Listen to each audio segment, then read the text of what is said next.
Deux sessions de formation tenues du 19 au 24 octobre 2020 du ministère du Travail et de la Fonction publique. Ces acteurs sont l'ordonnateur des matières, les comptables des matières, le magasinier fichiste des matières, le chef PAC, les autres agents dépositaires, les détenteurs des matières et l'utilisateur final des matières. La comptabilité des matières est une discipline de gestion des biens meubles et immeubles de l'État et des autres organismes publics.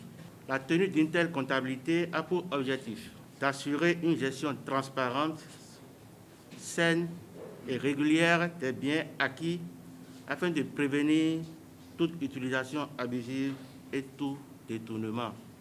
Elle est encadrée par la directive numéro 03/2012/CM/UEMOA portant comptabilité des matières au sein de l'UEMOA. Cette directive est intégrée dans le droit positif béninois par le décret numéro 2017-108 du 27 février 2017 portant comptabilité des matières en République du Bénin, ainsi que d'autres tests d'application. Dans la présente session de formation qui s'ouvre tout à l'heure, rentre dans le cadre de la vulgarisation des tests régissant la comptabilité des matières dans notre pays, ainsi que l'application de ces outils de gestion. La direction du matériel à la DGML au ministère de l'Économie et des Finances, qui a en charge la réforme sur la comptabilité des matières, a été sollicitée pour cette formation, d'où la présence de son premier responsable. Sa mission est d'accompagner le MTFP dans la mise en œuvre de la comptabilité des matières dans ce département ministériel. La réforme sur la comptabilité des matières ne date pas d'aujourd'hui. Ce n'est pas... c'est depuis 1997-1998 que des réformes ont été annoncées. Et depuis cette date-là, nous avons commencé par la gestion axée sur les résultats. Vous avez appris la gare à ce niveau-là, en 1997-1998. Les premières directives qui ont été annoncées étaient sur la gare. Et que ces directives ont connu des échecs, sinon ont des insuffisances. En 2009, on a encore actualisé cette directive et cette fois-ci, on parle de cadre harmonisé de gestion des finances publiques.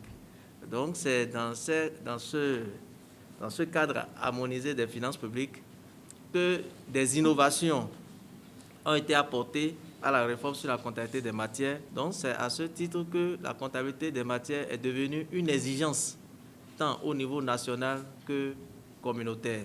Donc, aujourd'hui, avec la validation, sinon l'adoption de cette directive, nous tendons vers une comptabilité qui est plus proche des privés. Nous rentrons dans des délais fixés par ces tests. Parce que quand c'est des tests adoptés par la communauté et l'UEMOA, on nous exige des délais. Et en rapprochant de ces délais que nous exigeons à ce que la comptabilité des matières soit tenue par toute l'administration publique. Le Bénin est appelé à présenter son bilan d'ouverture en 2021. Et par conséquent, chaque ministère, chaque structure doit pouvoir présenter son rapport ou bien son petit bilan d'inventaire.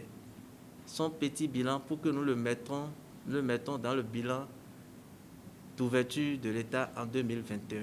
Face à cette exigence, le ministère du Travail et de la Fonction publique se met au pas et pourra contribuer au bilan d'ouverture en 2021.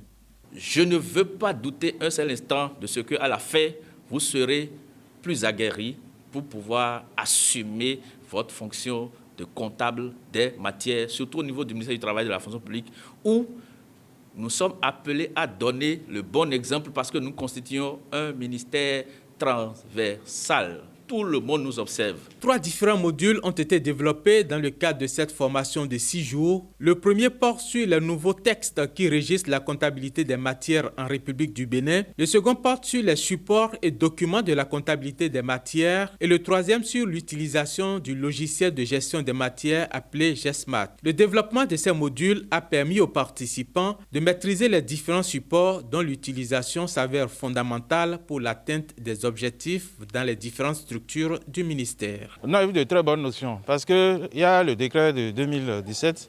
Lorsque ce décret a apparu, nous n'avons pas la maîtrise de toutes les notions.